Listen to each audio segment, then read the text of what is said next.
Chapter 1. Missing. On a rainy day in May 1945, a Western Union messenger made his rounds through the quiet village of Owego in upstate New York. Just outside downtown, he turned onto McMaster Street, a row of modest, well-kept homes shaded by sturdy elm trees. He slowed to a stop at a green farm-style house with a small porch and empty flower boxes. As he approached the door, the messenger prepared for the hardest part of his job, delivering a telegram from the U.S. War Department. Directly before him, proudly displayed in a front window, hung a small white banner with a red border and a blue star at its center. Similar banners hung in windows all through the village, each one to honor a young man, or in a few cases a young woman, gone to war.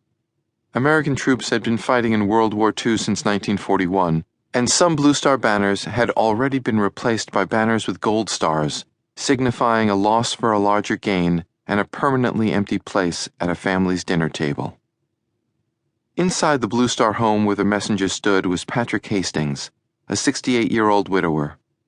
With his wire-rimmed glasses, his neatly trimmed silver hair, and the serious set of his mouth, Patrick Hastings bore a striking resemblance to the new president, Harry S. Truman, who'd taken office a month earlier upon the death of Franklin Delano Roosevelt. A son of Irish immigrants, Patrick Hastings grew up a farm boy across the border in Pennsylvania.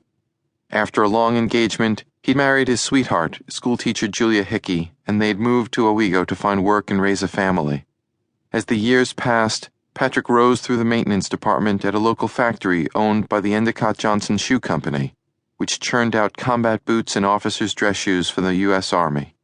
Together with Julia, he reared 3 bright, lively daughters. Now, though, Patrick Hastings lived alone. 6 years earlier, a fatal infection had struck Julia's heart. Their home's barren flower boxes were visible signs of her absence and his solitary life. Their 2 younger daughters, Catherine and Rita, had married and moved away. Blue Star banners hung in their homes, too, each one for a husband in the service. But the Blue Star banner in Patrick Hastings' window wasn't for either of his sons-in-law. It honored his strong-willed eldest daughter, Corporal Margaret Hastings of the Women's Army Corps, the WWIIs. 16 months earlier, in January 1944, Margaret Hastings had walked into a recruiting station in the nearby city of Binghamton. There, she signed her name and took her place among the first generation of women to serve in the U.S. military. Margaret and thousands of other WWIIs were dispatched to war zones around the world, mostly filling desk jobs on bases well back from the front lines. Still, her father worried, knowing that Margaret was in a strange faraway land, New Guinea, an untamed island just north of Australia. Margaret was based at a U.S. military compound on the island's eastern half, an area known as Dutch New Guinea. By the middle of 1945, the military had outsourced the delivery of bad news, and its bearers had been busy. The combat death toll among Americans neared 300,000. More than 100,000 other Americans had died non-combat deaths. More than 600,000 had been wounded. Blue Star families had good reason to dread the sight of a Western Union messenger approaching the door. On this day, misery had company.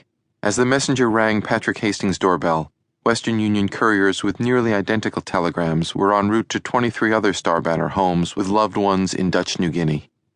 The messengers fanned out across the country, to rural communities including Shippenville, Pennsylvania, Trenton, Missouri, and Kelso, Washington, and to urban centers including New York, Philadelphia, and Los Angeles.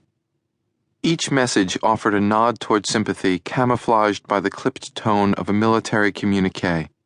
Each was signed by Major James A. Ulio, the U.S. Army's chief administrative officer.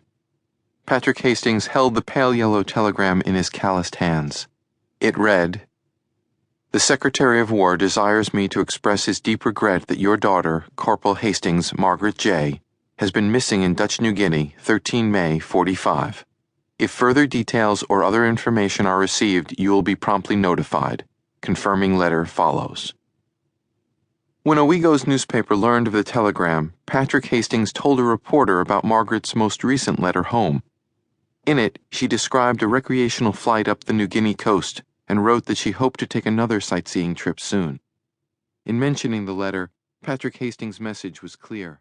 He feared that Margaret had gone down in a plane crash.